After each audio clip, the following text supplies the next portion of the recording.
Hello dear students, कैसे हैं बेटा आप लोग। आई होप आप सब बहुत अच्छे होंगे और पढ़ाई भी कर रहे होंगे। ठीक है। ठीक है बेटा, आगे हम लोग चलते हैं। अब हम लोग बात करते हैं कि आज हम लोग क्या पढ़ेंगे। देखिएगा बेटा, आज हम लोग पढ़ेंगे electric current and its effect के लेक्चर 2 को। इससे जो प्रीवियस लेक्चर था उसमें हम लोगों ने बात की थी कि इलेक्ट्रिसिटी क्या होती है। ये मैंने आपको बताया था कि इलेक्ट्रिसिटी क्या होती है, उसको किस तरीके से गेट करते हैं, उसका मेजरमेंट कैसे करते हैं, सेल क्या होता है, बैटरी क्या होती है, और प्लस कई सारे इलेक्ट्रिकल कंपोनेंट के सिंबल के बारे में बेटा हम लोगों ने डिस्कस किया था लास्ट लेक्चर में। आज हम उससे और आगे बढ़ते हैं, आगे के लेक्चर्स को देखते हैं, जिसमें अगर हम लोग बात करेंगे इलेक्ट्रिक सर्किट की, सर्किट डायग्राम की, और इसके कुछ जनरल इफेक्ट की, कि हीट की इलेक्ट्रिसिटी की वजह से कुछ हीटिंग इफेक्ट होते हैं, उसमें कैसे कैसे होता है वो आगे की चीजों में हम देखेंगे। तो सबसे पहले बेटा हम लोग बात कर लेते हैं एक इलेक्ट्रिकल सर्किट की, कि ये इलेक्ट्रिक सर्किट होता क्या है बेटा। अगर मैं इलेक्ट्रिक सर्किट की बात करूं, इलेक्ट्रिक सर्किट क्या होता है, देखिएगा क्या कह रहा है। The continuous path of flow of electricity through various electrical component connected to a source of electricity, then it is called electric circuit. Then it means to say, क्या कह रहा है, the continuous path। ठीक है, electricity का एक continuous path, जिसमें यानी कि सीधे सीधे कंडक्टिंग वायर्स, जिसमें कई सारे, एक कंडक्टिंग वायर होगा जिसमें कई सारे इलेक्ट्रिकल इक्विपमेंट कनेक्टेड होंगे और उसमें करंट फ्लो रहा होगा, तो इस टोटल सर्किट को हम लोग क्या बोल देंगे, electrical circuit. The continuous path of the flow of electricity through various electrical component connected to a source of electricity, ठीक है, इज कॉल्ड इलेक्ट्रिक सर्किट। तो सर्किट में क्या क्या होगा, इलेक्ट्रिकल कंपोनेंट होंगे, कंडक्टिंग वायर होगा और सोर्स ऑफ इलेक्ट्रिसिटी होगी, ये चीजें होती है, that is called electricity, electric circuit. आगे कह रहा है, if the circuit is complete the current flow and this type of circuit is called closed circuit. If the circuit is incomplete or broken, जब सर्किट इनकम्प्लीट होगा या broken होगा तब उसमें करंट फ्लो नहीं करेगी, the current does not flow, this type of circuit is called open circuit। तो एक होता है क्लोज्ड और एक होता है ओपन बेटा। तो क्लोज सर्किट, ओपन सर्किट को भी हम लोग आगे समझेंगे। सर्किट का टाइप बता दिया, आगे समझते हैं सर्किट डायग्राम। सर्किट डायग्राम ये क्या होता है बेटा, क्या होता है, a diagram which shows the arrangement of the various component in an electrical circuit with the help of their symbols is called the circuit diagram. यानी कि एक ऐसा डायग्राम जिसमें हम इलेक्ट्रिकल एप्लायंसेस के कंपोनेंट को एक अरेंजमेंट दिखाते हैं with the help of their symbols is called electric circuit diagram, उसे हम बोलते हैं बेटा सर्किट डायग्राम। अब देखिएगा यहां एक सर्किट डायग्राम के थ्रू मैं आपको बताऊंगा ओपन सर्किट क्या होता है और क्लोज सर्किट क्या होता है। देखिएगा क्या कह रहा है, आपको यहां एक सर्किट दिखाई दे रहा है, ठीक है बेटा। अब देखिए ये है कंडक्टिंग वायर, इसमें होती है करंट फ्लो। ये है बल्ब, इसे हम क्या बोलते हैं बेटा, बल्ब। ये क्या है बेटा, वायर। ये क्या है बेटा, बैटरी। ये क्या है बेटा, स्विच। स्विच बोलते हैं, कहीं कहीं की भी बोल देते हैं स्विच, ठीक है, इतनी सारी चीजें। अब क्या हो रहा है, यहां बैटरी है, ये पॉजिटिव टर्मिनल है, ये निगेटिव टर्मिनल है, यहां से करंट निकल रहा है, यहां तक आया, आगे आ गया, बल्ब से पास हुआ। अभी कुछ होगा नहीं, ऐसा नहीं है कि बल्ब पहली बार में ग्लो करेगा, नहीं, जब सर्किट कंप्लीट होता है बेटा तभी करंट फ्लो होता माना जाता है। फिर ये करंट आगे आएगा वायर के थ्रू और यहाँ आया, पता चला यहाँ स्विच ऑफ है। ये क्या है बेटा, स्विच ऑफ। मैंने आपको आपको जब सिंबल बनाया था तो मैंने बताया था कि स्विच जब ऑफ होता है तो इस तरीके का सिंबल बनता है, स्विच ऑफ है यहाँ पर। तो अगर यहाँ पर स्विच ऑफ है तो इसका मतलब करंट अब इससे आगे नहीं जाएगी, करंट यहीं रुक गया और सर्किट कंप्लीट नहीं हो पाया, यानी कि पॉजिटिव टर्मिनल से निकलकर निगेटिव टर्मिनल तक करंट नहीं आया, then it means circuit is not completed. Circuit incomplete हो गया, बीच में रुक गया। जब सर्किट अनकंप्लीट है, ठीक है, तो करंट, कोई भी इलेक्ट्रिकल अप्लायंस काम नहीं करेगा, क्योंकि करंट ने अपना सर्किट कंप्लीट नहीं किया, इसलिए कोई भी इलेक्ट्रिकल अप्लायंस काम नहीं करेगा। तो इस तरीके के सर्किट को हम लोग बोल देते हैं बेटा ओपन सर्किट, ठीक है, ओपन सर्किट। तो यहां पर बल्ब जो होगा वो ग्लो नहीं करेगा बेटा। नेक्स्ट, यहां से करंट निकल रहा है, यहां तक गया, बल्ब से गया, आपको बल्ब ग्लोइंग दिखाई दे रहा है, लेकिन क्यों हो रहा है ऐसा बताएंगे आगे।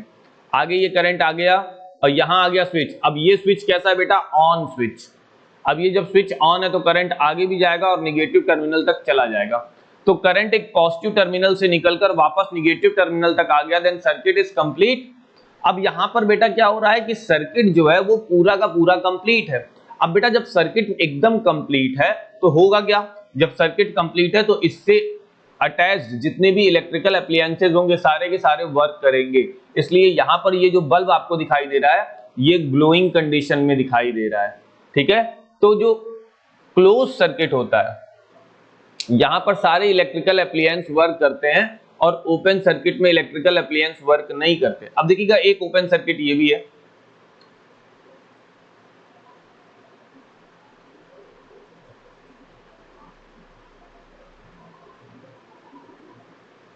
ठीक है बेटा।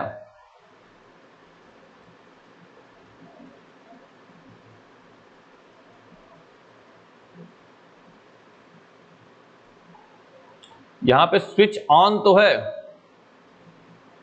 लेकिन वायर ब्रेक है। वायर क्या हो गया, यहां पे ब्रेक हो गया, तो करंट यहीं तक गया, अब आगे जाएगा नहीं, तो क्योंकि वायर ब्रेक हो गया यहां पे। तो ये भी क्या है बेटा, एक तरीके का ओपन सर्किट है। ठीक है बेटा, ये भी क्या है बेटा, एक तरीके का ओपन सर्किट है। ठीक है बेटा, तो स्विच के ऑफ होने से, वायर ब्रेक होने से, इलेक्ट्रिकल अप्लायंस खराब होने से सर्किट क्या हो जाता है बेटा, ओपन हो जाता है, और इस वजह से कोई भी यूज नहीं हो पाता करंट का। ठीक है बेटा, और इस तरीके के सर्किट को हम लोग बोलते हैं क्लोज सर्किट। ओके, आगे देखते हैं बेटा, आगे क्या कह रहा है, आगे बात कर रहा है heating effect of electrical current की। इसका मतलब क्या होता है थोड़ा सा समझते हैं। देखिए क्या कह रहा है, कह रहा है the generation of heat in a conductor due to offer of resistance when electricity pass through it is called heating effect of current. जब करंट किसी कंडक्टिंग वायर से पास होता है तो हर एक कंडक्टिंग वायर का अपना एक रेजिस्टेंस होता है बेटा। देखो कंडक्टर कितना भी अच्छा होगा उसका एक पर्टिकुलर रेजिस्टेंस होगा और उसकी वजह से उस वायर में हीट जनरेट होगी। ठीक है, रेजिस्टेंस का मतलब वो कहीं ना कहीं करंट को फ्लो होने में रोकने की कोशिश करेगा। तो कुछ वायर ऐसे होते हैं जो बहुत ज्यादा रोक लेते हैं, लेकिन कुछ वायर बहुत ही मिनिमम अमाउंट में करंट को रोकते हैं, इसका मतलब वो एक अच्छे कंडक्टर होते हैं। तो the generation of heat in the conductor, conductor में हीट जनरेट हो रहा है, लेकिन क्यों जनरेट हो रहा है, क्योंकि वो कंडक्टिंग वायर का एक पर्टिकुलर अपना रेजिस्टेंस होता है और जिसकी वजह से हीट जनरेट होती है, और उसी को हम लोग बोलते हैं बेटा हीटिंग इफेक्ट ऑफ करंट। क्या बोल देते हैं बेटा, हीटिंग इफेक्ट ऑफ करंट बोल देते हैं। ठीक है, अब इसके हीटिंग इफेक्ट से होता क्या क्या बेटा, इसके हीटिंग इफेक्ट का हम लोग बहुत सारा यूज करते हैं। कैसे यूज करते हैं इसको थोड़ा सा आगे समझते हैं, देखिएगा क्या क्या होता है। कह रहा है कुछ एप्लीकेशंस दे रहा है, applications of the heating effect of current electrical heating appliances में इलेक्ट्रिकल आयरन। आपको ये दिखाई देता होगा बेटा, एक इलेक्ट्रिकल आयरन है। इलेक्ट्रिकल आयरन में क्या होता है बेटा, बेसिकली हम हीटिंग इफेक्ट का यूज करते हैं। अब इसका जो सबसे नीचे वाला बेस होता है बेटा, ये जो नीचे वाला बेस होता है ये हीट होता है, तभी आप कपड़े प्रेस आयरन वगैरह कर लेते हैं। तो ये क्या होता है बेटा, हीट होता है। एक्चुअल में होता क्या है, देखिए ये वायर आया, यहां से करंट आती है और ये वायर अंदर जाके इसकी प्लेट से अटैच होता है। जैसे मान लीजिए इसकी प्लेट ऐसे है, और काफी स्लो हो गया ये, ओके।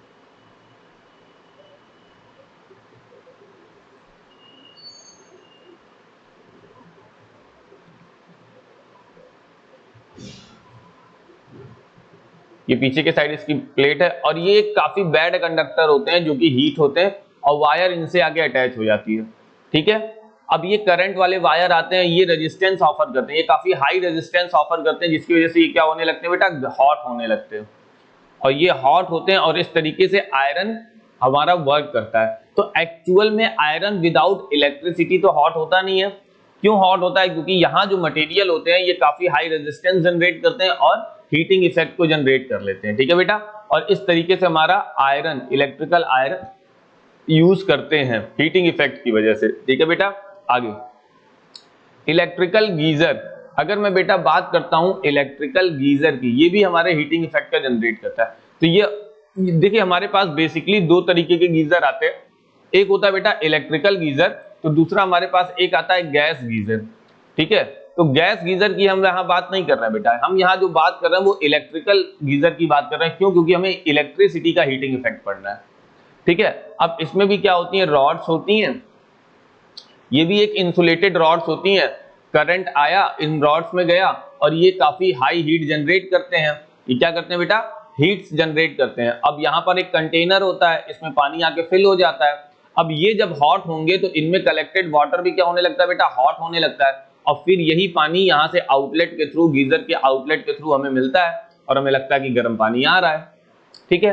तो एक्चुअल में गीजर का जो कंपोनेंट होते हैं उसमें हम क्या करते हैं बेटा, एक ऐसे मटेरियल, जितने भी हीटिंग इफेक्ट जनरेट करने वाले मटेरियल होते हैं उसमें हम किसका यूज करते हैं, एक अच्छे इंसुलेटर का यूज करते हैं जो कि हाई हीट जनरेट करता हो, हाई रेजिस्टेंस वाला मटेरियल हो और हीट ज्यादा जनरेट करता हो। जितने भी हीटिंग इफेक्ट वाले हमारे इंस्ट्रूमेंट होते हैं, just like iron, geyser, heater, ये सारा यूज करते हैं। देखिए रूम हीटर भी इलेक्ट्रिसिटी के थ्रू चलता है। तो अब यहाँ अंदर जो मटेरियल लगा होता है ये क्या करता है, हाई रेजिस्टेंस को ऑफर करता है, जिसकी वजह से हीट, एक अच्छी खासी हीट क्या होती है, जनरेट होती है।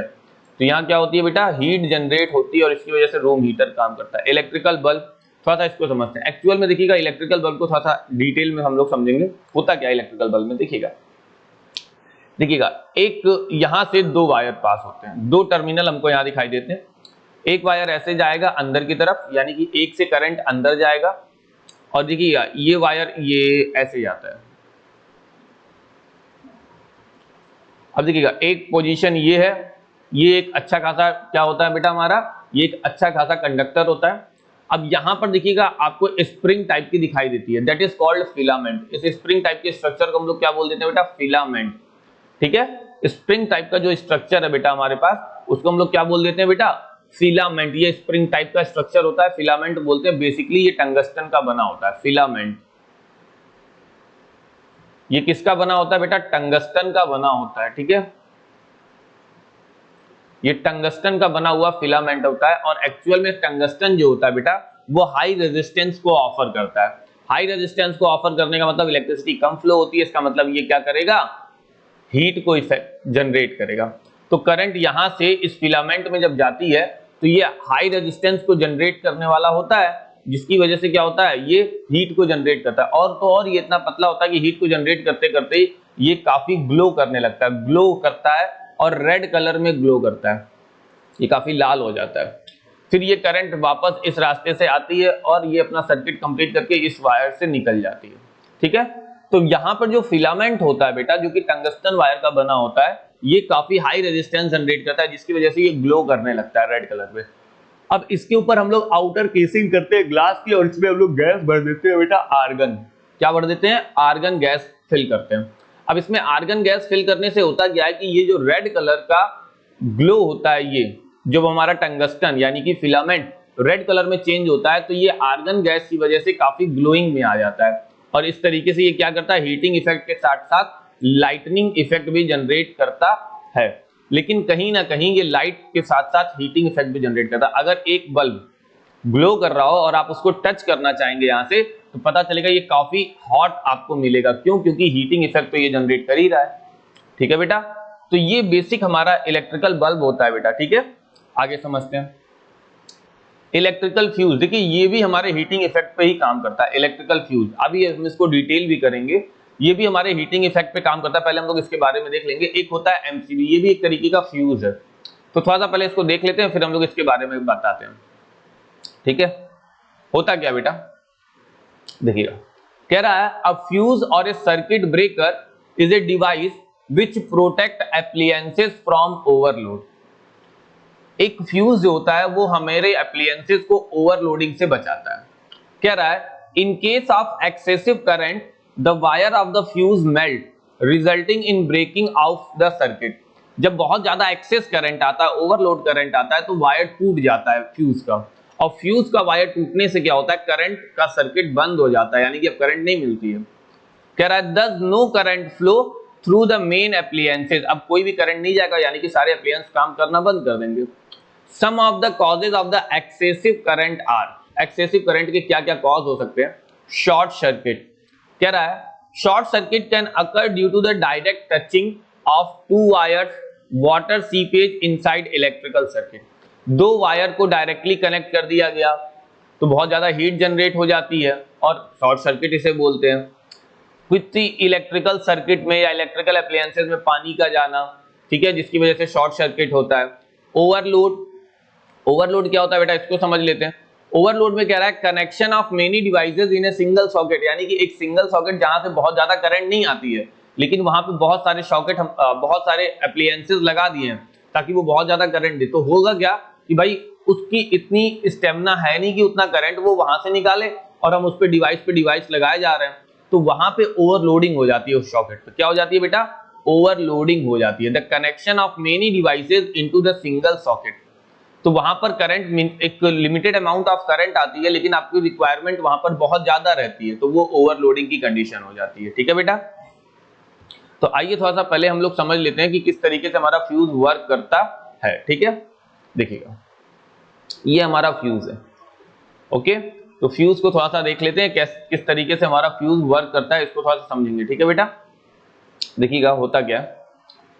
तो बेसिक हमारे इलेक्ट्रिकल फ्यूज में आपको यहाँ पे एक बेसिक स्ट्रक्चर दिखाई दे रहा होगा इलेक्ट्रिकल फ्यूज का, क्या होता है कैसे होता है, इसको थोड़ा सा अगर हम लोग आगे समझेंगे तो देखिएगा ये जो यहाँ लिखा है कॉन्टैक्ट्स, यहाँ लिखा है बेस, यहाँ लिखा है फ्यूज वायर और यहाँ लिखा है फ्यूज कैरियर। एक्चुअल में ये जो पूरा मटेरियल आपको दिख रहा है, ठीक है, ये इतना पोर्शन मटेरियल का जहां जहां मैं रेड कर रहा हूं,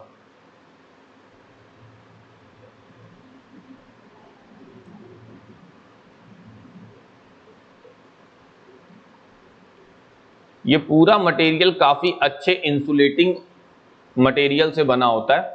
ये एक अच्छा खासा इंसुलेटिंग मटेरियल होता है। अब अच्छा खासा इंसुलेटिंग मटेरियल का मतलब इसमें करंट फ्लो नहीं हो पाती, ये हीट कर सकता है लेकिन इसमें करंट फ्लो नहीं हो पाती। इसका मतलब ये वाला जो हिस्सा है, ठीक है, हमारे पास जहां कॉन्टैक्ट्स दिखाई दे रहे हैं वहां पर वो इंसुलेटर नहीं है। वो क्या है बेटा, वो इंसुलेटर नहीं है, वो क्या है, कंडक्टर है, वहां पे करंट फ्लो होता है।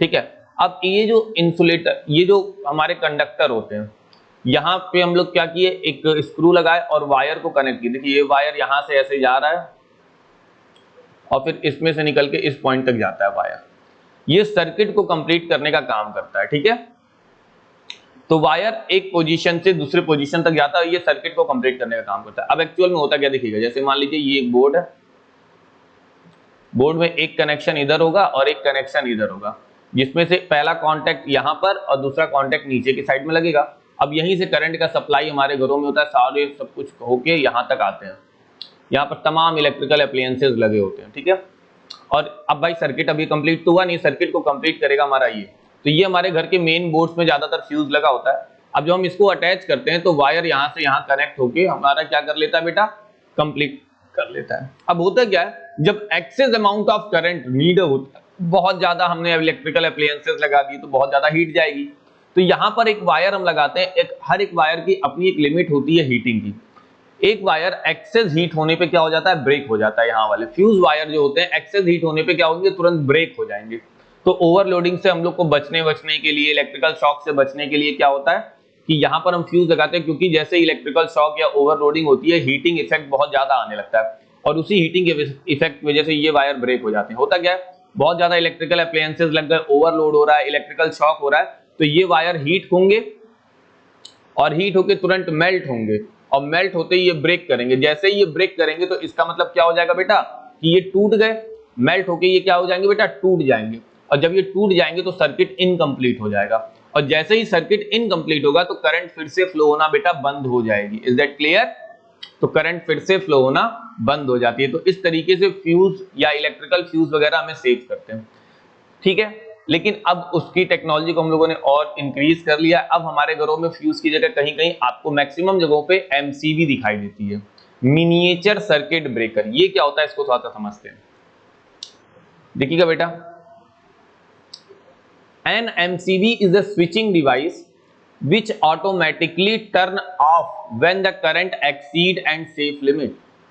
जैसे ही करंट एक सेफ लिमिट से ज्यादा होता है, यानी कि जैसे ही वो हीटिंग इफेक्ट जनरेट करेगा उससे पहले ही एमसीबी अपनी एक ऑटोमेटिकली स्विचिंग डिवाइस होती है, वो ऑटोमेटिकली करंट के पासेस को बंद कर देती है। होता कैसे इसको समझते हैं। क्या रहा है, the automatic setting of is called tripping of trip. ये जो ऑटोमेटिक सेटिंग होती है इसकी, यानी कि ऑटोमेटिकली जो इसका बटन बंद होता है या फिर जो इसका एमसीबी गिर जाता है या सर्किट क्लोज हो जाता है, उससे हम बोलते हैं ट्रिपिंग और trip. MCB does not contain any wire but uses heating effect of the current। ये MCB वायर नहीं कंटेन करता लेकिन करंट का यूज करता है। ये जो MCB होते हैं ये मेल्ट हो जाते हैं हीट की वजह से और तुरंत MCB क्या हो जाता है, डाउन हो जाता है, ट्रिप हो जाता है और जिसकी वजह से करंट का फ्लो क्या हो जाता है बेटा, तुरंत ब्रेक हो जाता है। और जैसे ही करंट का ब्रेक हो जाएगा तो हमें क्या करना होगा, फिर से हम MCB के जो हमारे प्लग होते हैं उनको हम अप करते हैं, फिर से उन्हें उठाते हैं ताकि फिर से करंट का फ्लो हमारा बना रहे, क्योंकि वो सर्किट क्या कर देते हैं बेटा, तुरंत ब्रेक कर देते हैं। तो ठीक है, अब देखिएगा ये हमारा MCB होता है, ठीक है, सिंपल ये हमारा क्या बेटा MCB है। ठीक है, अभी आपको यहाँ ऑन वगैरह दिखाई दे रहा होगा, यानी कि जब ये ऊपर रहते हैं तो करंट इजीली फ्लो होता है। कभी कभी ये क्या हो जाते हैं, नीचे गिर जाएंगे। जैसे ही शॉर्ट सर्किट या ओवरलोडिंग होती है तो MCB फटाक से नीचे गिरती है तो हमारा शॉर्ट सर्किट बंद। शॉर्ट सर्किट की बात ही छोड़िए, इलेक्ट्रिक करंट जो हमारे घरों में सप्लाई होता है वो बंद हो जाता है बेटा। तो जब सप्लाई बंद हो जाएगा MCB गिरने की वजह से, तो एक जो हैजार्डस चीजें हो जाती हैं, शॉर्ट सर्किट और बढ़ने के चांसेस या फिर और भी जितने भी एक क्रिटिकल कंडीशंस बन सकती हैं, उनसे हमको प्रिकॉशन मिल जाता है। ठीक है बेटा, तो इस तरीके से हमारा MCB क्या करता है, ओवरलोडिंग या इलेक्ट्रिकल शॉकिंग में हमारे घर के इलेक्ट्रिकल अप्लायंसेस को सेफ रखने में हेल्प करता है। तो हमारे घर में जो फ्यूज या MCB लगे होते हैं वो केवल बेस इसका यही होता है कि हम excess current, overloading, electrical shocking, इन सारी चीजों से सेफ रहें। ठीक है, ओके बेटा। तो फिलहाल बेटा आज के लेक्चर में हम लोग इतना ही देखेंगे, बाकी की चीजें देखेंगे बेटा हम लोग नेक्स्ट लेक्चर में। लेकिन उससे पहले आपको ये सारी चीजें आपको घर पे रीड करनी है, इससे रिलेटेड क्वेश्चन सॉल्व करने हैं। अगर आपको फिर भी कोई प्रॉब्लम आती है तो आप कमेंट बॉक्स में आके बेटा कमेंट कर सकते हैं। ओके बेटा, ओके बच्चों, बाय बाय।